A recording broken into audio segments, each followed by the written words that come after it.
Good afternoon, everybody. Uneducated Economist here. So I thought I'd talk a little bit about lumber in this video today. I know a lot of you follow this channel because I talk a lot about lumber in the building industry, building supplies, and supply chain. And there's been a lot of disruptions that have taken place over the last couple of years, and it's still confusing to a lot of people on what is taking place within the building supply industry. Mainly when it comes to building supplies, people just immediately direct themselves right to lumber and think, okay, what's happening in the lumber industry is what's happening in all building supplies. And that's just simply not the case. Now, lumber prices are moving up, and they're moving up kind of at a pretty good pace. Now, it's still way under the 1,700 per thousand that it had peaked out at a few years ago, but they are moving up, and they're moving up in a fairly dramatic fashion. We're around 550 per thousand right now, and it's hard to compare this per thousand price to what it was, say, just even a few months ago or last year, because the future price has changed. It was a contract coming out of the British Columbia area for 110,000 board feet, and now that has moved to the Chicago area with about the quarter of the size contract. Now, the idea was it took it from a rail car size down to about a semi-truckload size. So we're somewhere around 27,000 board feet on these contracts as opposed to 110,000 board feet.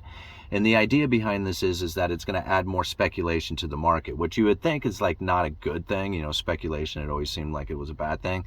But this is actually a pretty good thing to have speculation within the market because it brings more players into the game, especially when you have these smaller size contracts. It's not like you're subject to have to purchase 110,000 board feet. It can be more like a semi-truckload size, which would be a lot more of what, like, say, a typical lumberyard would buy. So this is giving access to the futures market to a lot more people, and hopefully with a lot more people, it would find more of an equilibrium. We wouldn't have these wild swings in the lumber industry. So right now, 550 per thousand or so, depending on, what time you're going to be watching this video and when you're checking it. And again, that is moving up in a fairly good clip, right? It's like, ticking up fairly quickly. And now my belief on this one is due to the home builder sentiment that is starting to increase. We have just recently talked about that, and the home builder sentiment report came out, and I said it, when this starts to increase, when you start seeing like the home builder sentiment turning into a more positive territory, that the demand for lumber is going to pick up, and there's just simply not enough lumber out there to fulfill a major increase in demand. Now, I know that's kind of vague in the way I say it, but the mills have been in curtailment for months and months, right? And now this starts to lower the amount of inventory that is out throughout the entire system, right? So you have the mills, they have a stack of inventory, all the rail system, all the distribution hubs, all the lumber yards, all these people have a stack of lumber, and now that lumber the inventory of it had been depleting because there wasn't a lot of sales. So it's not like, if you have a lot of sales going on, then you stack up on inventory. You have like a back stock of it. But if you don't have a lot of sales, well, then you deplete your inventory and just kind of carry just the minimum that you can and just replenish stock as you need it. Well, when the demand starts to pick up and you start to buy a lot more lumber, everybody else is backstocking, wanting to put a little bit on reserve, basically. So if they run out, they have a unit that they can resupply with instead of having to order one. As everybody starts to do this, it's going to start drawing on the amount of inventory out there all the way up to the mills. And the moment that they start feeling that pressure, they're going to start pushing their lead times out. So basically from the time you order it till the time you're actually able to acquire that lumber, it's going to start spanning out further and further. Okay. So like, you could go to a mill, like say, for example, you have a lumber yard who's wanting to get a truckload of lumber. They call up the mill. They say, hey, I want a truckload of 2x6 random length, whatever. And the mill says to them, yeah, no problem. We can get your order in 2 weeks.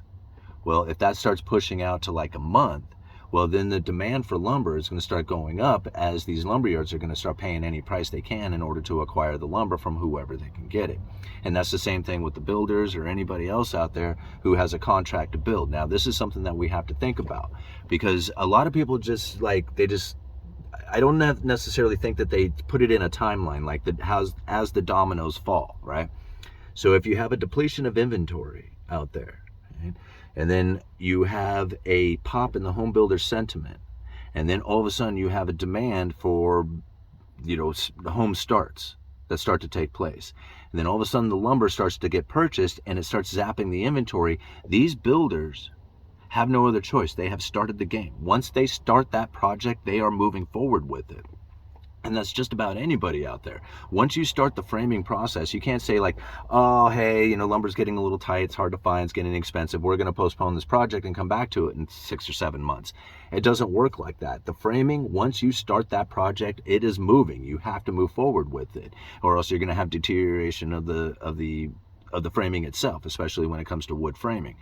So once that project starts, they're on the move and they are going to continue on with that. And you can find that, you know, the starts are starting to pick up right now. The home builder sentiment is picking up, the starts are picking up, and the demand for lumber is starting to pick up as well. And I'm experiencing this personally, like from working at a lumber yard, doing retail sales for a living at a lumber yard, and also ordering material for the yard itself. Now, I don't own this yard, I just am an employee there, you know, I'm a salesperson there.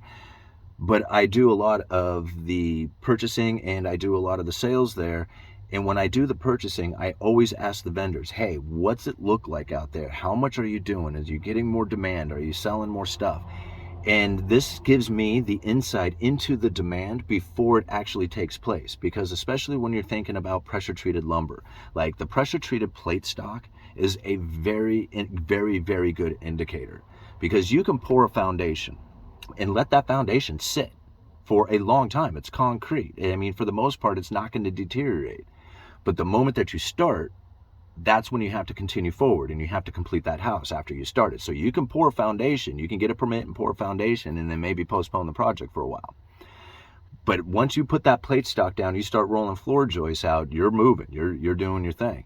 So when you see the pressure treated market start to pick up, that's when you really are knowing that it's like, this is the indicator that the framing is going to start, you know, coming into higher demand. And so we're seeing that. Like, for example, I went to go place a stock order for the yard, and I had gone on, you know, put my order in a little late in the day, and he straight up told me, he's like, I'm sorry, man, there is no more room on the truck. And I'm thinking, holy moly, what am I going to do for the weekend? Now, there was such a demand for the material out in our particular area that they actually sent a second truck full of material out to our area here in order to supply all the yards. That's how much of an increase in demand. We all kind of did the same thing. It was just like, whoa, all of a sudden people coming in looking for their deck packages, fence packages, looking to doing their summer projects, and everybody had the same thing in mind. It was like, man, we need to load up on inventory. And you could see it happen. Like, everybody did it at the exact same time, pretty much, you know, and that's where that second truck was needed to bring it down to the coast. These are things you're not going to find in reports in the news and stuff. And so when I see this happening, I know that there has been a shift, a change. Now, just one time, you know, that's not really something that you can just say, hey, this is a major change. But if this continues week after week after week, and you're starting to see the increase in the pressure treated lumber, especially when it comes to the plate stock, the 2x6 mud sill, that's what goes down on the foundation first. Well, then you know that, you know, the framing is going to come next. And so it's starting to happen. Like, again, it's not such a big deal yet that you can be like, oh my God, this is like, you know, a huge booming time coming. No, that's not what I'm saying. What I'm saying is that there's a definite shift that is happening here, and the increase is starting. So soon we're going to start seeing that the demand for lumber is going to pick up. And if there's not a whole lot of lumber out there in the system, right, the prices are going to start moving up. That's why I've been telling people for the last couple of months, buy your lumber now. It's the cheapest it's going to be. It's not going to get any cheaper than this right now. It's only going to get more expensive from here.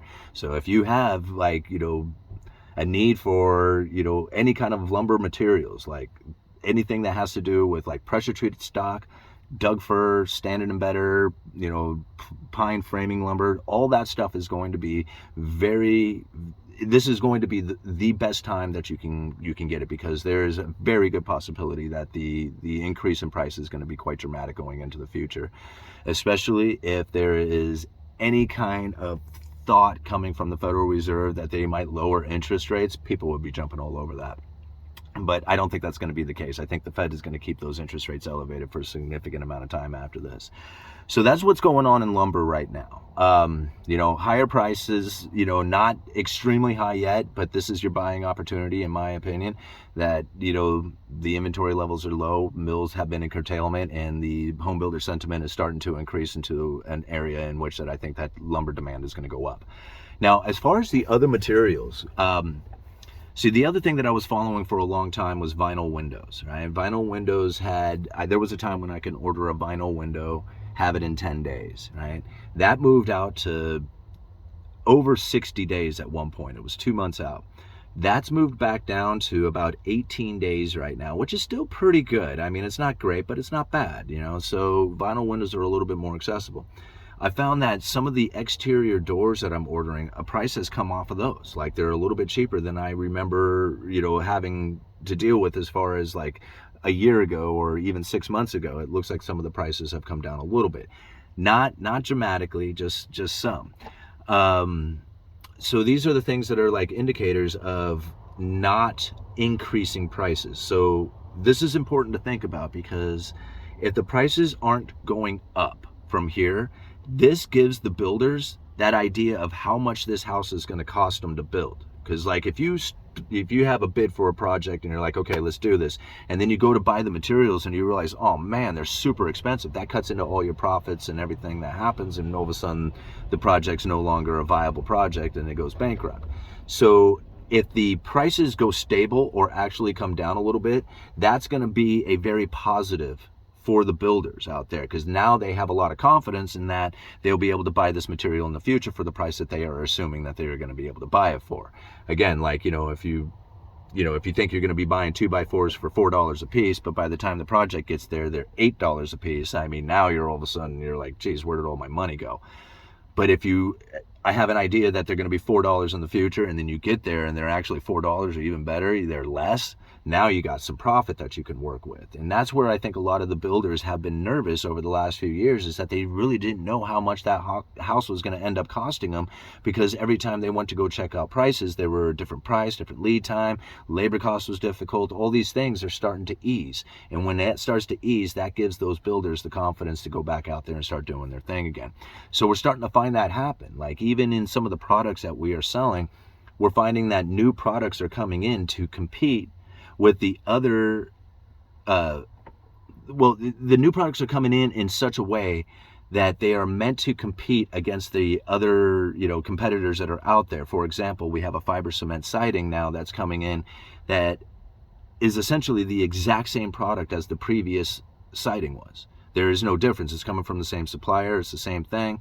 The only difference in it is the color, the primer that they put on it, the warranty, and the price. The price is cheaper, but that's the only difference, right? So now this is difficult for a lot of people to see the deflation within a lot of the building materials, because they're still looking at the old products that they had purchased before and see those high prices, not realizing that the new products that are coming in with a different name and label to them are the same products that they were purchasing before, but now these new products with a new label and look to them have a better price to it. And so they're saying, well, here's a competitor coming in to bring a better price in. But that's not the case. They're using the same material, just putting a different label and different price tag on it, and bringing the attention to it so that people will start buying that particular product instead.